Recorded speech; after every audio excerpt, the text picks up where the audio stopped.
Hace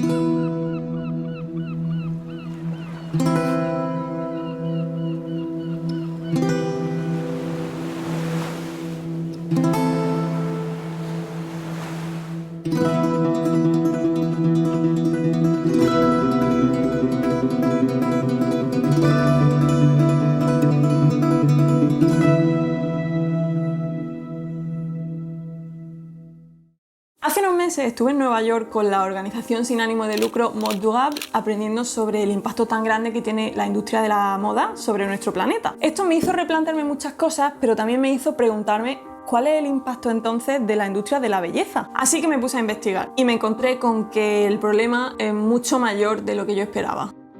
Alrededor de 10 millones de toneladas de plástico se vierten en el mar cada año, lo que vendría a ser un camión lleno cada minuto. Solo en el Mediterráneo tenemos ya unos 250 billones de trazas de plástico flotando.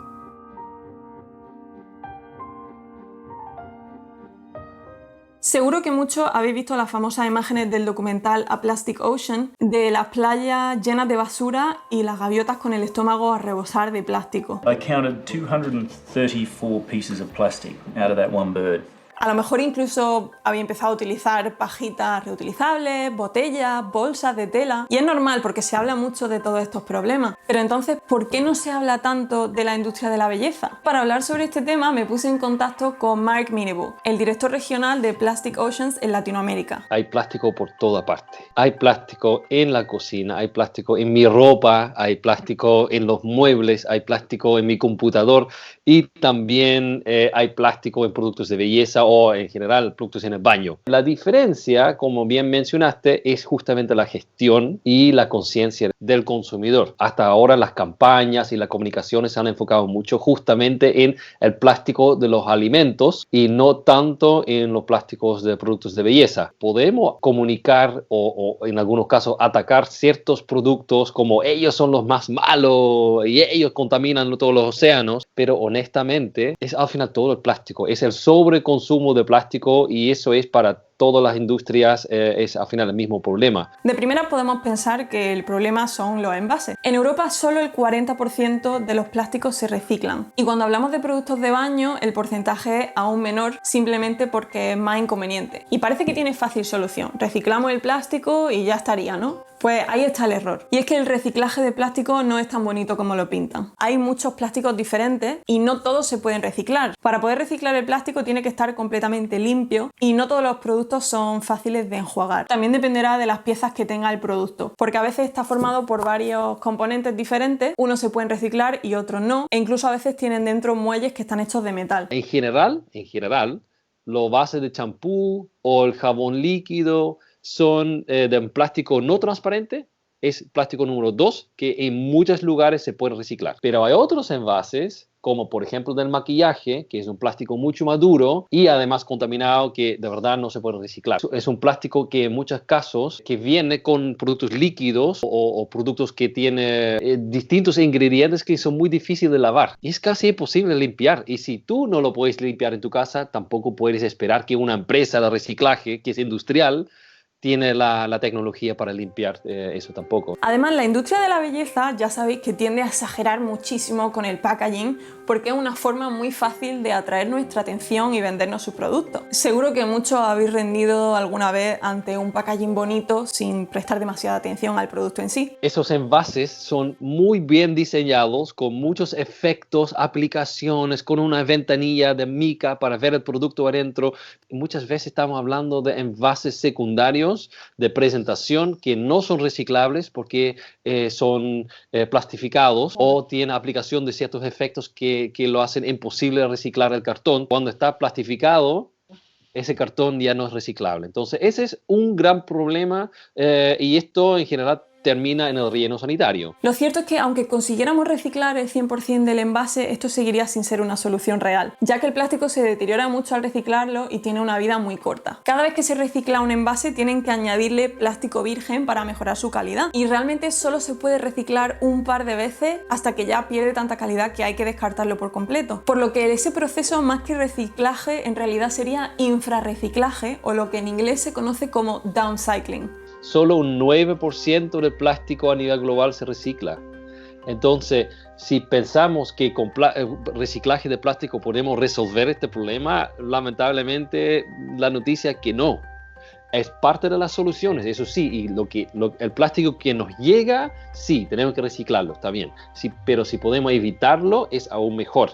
Poco a poco algunas empresas y gobiernos están empezando a reaccionar. Tuve la suerte de poder hablar con el eurodiputado Javi López y me contó las medidas que se están tomando desde el Parlamento Europeo. Bueno, nosotros tenemos una estrategia para el uso de plásticos en Europa y lo que es más relevante es que en marzo del 2019 aprobamos una directiva que va a obligar en toda Europa, a partir del inicio de 2021, a dejar de usar plásticos de un solo uso. Hay que tener en cuenta que el 70% de los plásticos que hay en los océanos, que provocan un enorme impacto sobre la biodiversidad, son plásticos de un solo uso. Provocamos una ingente cantidad de este tipo de productos. Los cubiertos de plástico, los platos de plástico, van a dejar de utilizarse. Entonces, si no queremos utilizar plástico en nuestros envases, ¿qué alternativas tenemos realmente? Dos opciones que se utilizan mucho también en la industria son el cristal y ciertos metales como el aluminio. Al contrario que el plástico, estos dos materiales se pueden reciclar de forma prácticamente infinita sin perder calidad ni pureza. Pero por desgracia tampoco vienen sin ciertos inconvenientes. El primero de ellos sería el precio, ya que el aluminio y el cristal son más caros que el plástico y ya sabéis que muchas empresas al final van a lo más barato. El cristal, por ejemplo, se hace con arena, que es un material renovable y que además no tiene químicos tóxicos, pero es muchísimo más frágil, lo cual puede significar bastantes pérdidas para la empresa y además hace que necesite más packaging para protegerlo. Encima pesa más, con lo que al final el transporte acaba siendo más caro y contaminando mucho más. El aluminio, en cambio, es más ligero y es más resistente, pero extraerlo por primera vez requiere 15 veces más energía que el cristal. Para ciertos productos existen alternativas biodegradables o compostables hechas con materiales naturales como el almidón de maíz, por ejemplo. Esta bolsa sería un ejemplo, aunque parezca plástico, en realidad está hecha de almidón. Pero ahora mismo esta tampoco es la mejor opción, ya que estos materiales no se van a degradar rápidamente en la naturaleza, sino que hay que llevarlos a unas instalaciones industriales que no están disponibles en todos los municipios y de hecho en muchas partes de España no existe aún el servicio de recogida de residuos orgánicos, con lo cual al final van a acabar mezclados con la basura o contaminando el resto del reciclaje. Así que el envase perfecto realmente no existe.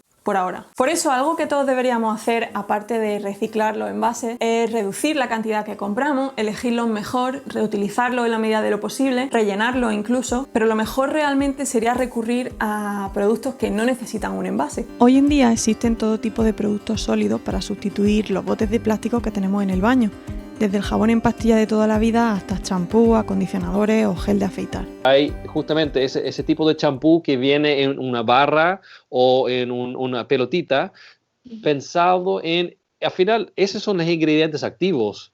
Y tú en la casa tú puedes agregar agua. ¿Por qué necesitamos un envase que tal vez contiene un 50 o en el caso del detergente un 90% de agua? Entonces estamos solamente creando envases para contener agua, transportando litros y miles de litros de agua, generando muchos efectos negativos en el cambio climático, por ejemplo, cuando todos tenemos acceso a agua en nuestras casas. Estos serían los equivalentes sólidos a 3 botellas de champú y 5 botellas de acondicionador, y lo que vendría a ser en total unos 8 litros de agua.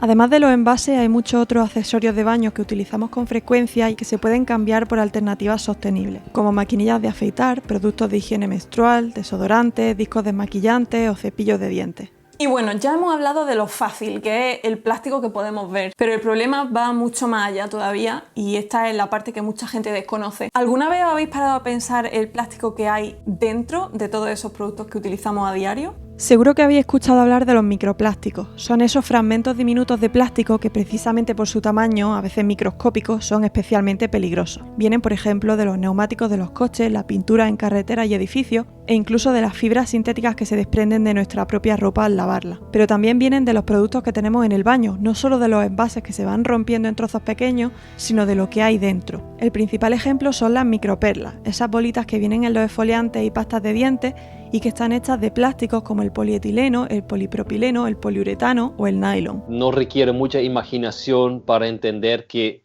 las microperlas, la palabra micro ya lo dice, es casi imposible de filtrarlos o separarlos del resto del producto. Al final no son reciclables por el simple hecho que son muy pequeñitos. Y por otra parte, porque los microesferas son tan pequeñitos y lo aplicas a tu cara o tú usas un exfoliante, por ejemplo, y los lavas con agua, va al lavamanos, al alcantarillado, entra en el agua o el río o pasa por una planta de filtración de agua, pero esas plantas no cuentan con filtros tan pequeñitos para que esas microperlas se quedan separados del resto del agua y termina en el agua que luego nosotros volvemos a consumir. Y también cuando termina en el océano, ya ni hablamos del océano, allá es imposible de filtrarlo obviamente.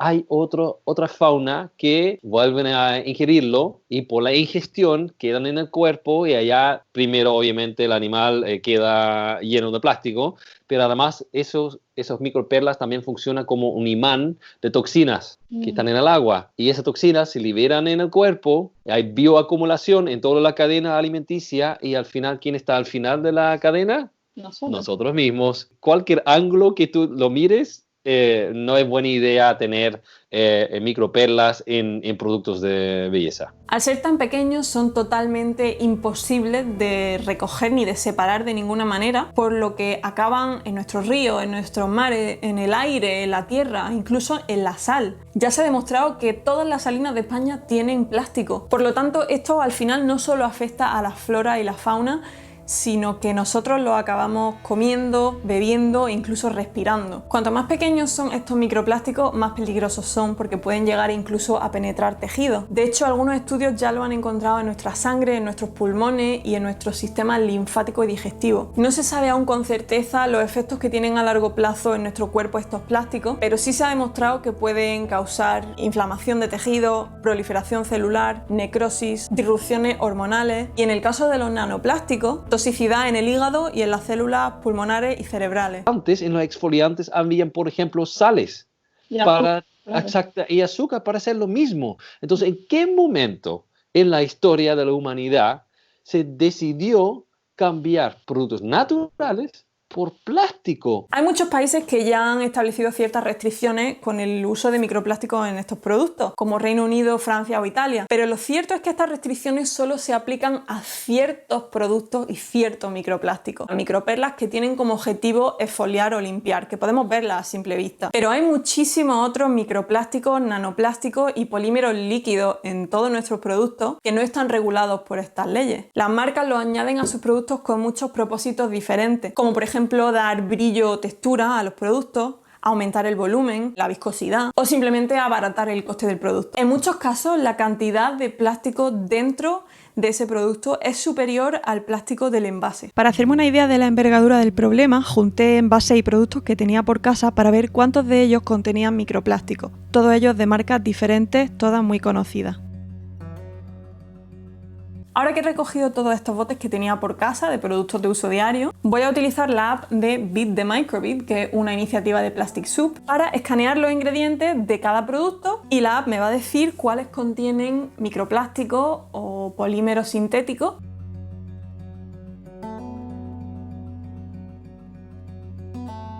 Vale, ya he analizado todos los productos y estos 6 productos son los que no llevan plástico. O sea, todo esto tiene plástico dentro. Preocupante, cuanto menos. Algunos estados, como comentas, ya han aplicado, ¿no?, legislación nacional no permitiendo el uso de estos microplásticos añadidos en productos cosméticos, pero el Parlamento ha pedido que sea toda la Unión Europea que tengamos una política de este tipo. Y ahora estamos en el proceso, digamos, de elaboración de las leyes europeas, que siempre es muy lento, con un proceso de consultas previo. La Comisión pondrá una propuesta encima de la mesa, también para el Consejo, y esperamos que finalmente la pueda adoptar, si es así, si es exigente, probablemente en el año 2021. Pero es algo en el que estamos trabajando y que nosotros como Parlamento ya hemos pedido. Sé lo que estás pensando. Si las marcas no nos dan otra alternativa, ¿qué quieres que hagamos nosotros? Si bien es cierto que gran parte de la culpa recae en las empresas y los gobiernos, la realidad es que nosotros también tenemos una gran parte de esa responsabilidad porque somos los que lo permitimos sin ni siquiera darnos cuenta. Pero esto es bueno porque significa que tenemos mucho más poder del que creemos y hay muchas cosas que podemos hacer para contribuir al cambio. La primera es informarnos. Si las marcas no son honestas y no nos dicen lo que hay dentro de sus productos y detrás de sus productos, está en nuestras manos leer la etiqueta e investigar al respecto. Aquí en la descripción he dejado varias páginas y artículos que te pueden ser de ayuda si quieres investigar un poco. Una vez conocemos ya el problema, toca tomar mejores decisiones a la hora de comprar. Y esto es lo más importante. Obviamente, con la billetera uno vota, siempre decimos, y votar se hace con tu compra. Si tú compras